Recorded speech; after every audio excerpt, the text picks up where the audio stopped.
Rose Songano, Jurochili Transport Services Incorporated President.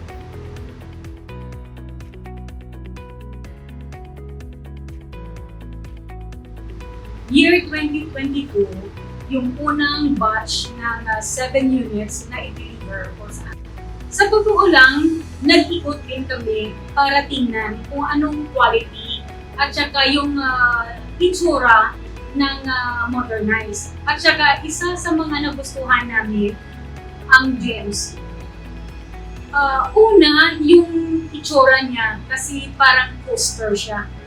At saka hindi maingay yung aircon niya. At saka hindi rin maingay yung makina niya.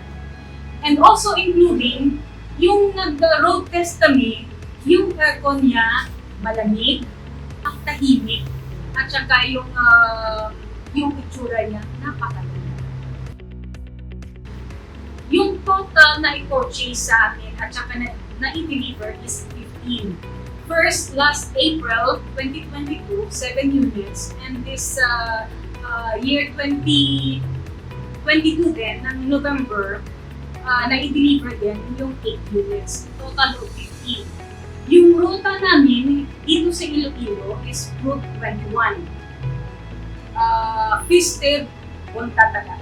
Yung after sales ng GMC, inaalagaan nila yung operators o co-op or corporation, yung binding contract nila o sinasabi ko na kahit gabi at umaga, nandyan sila to support us.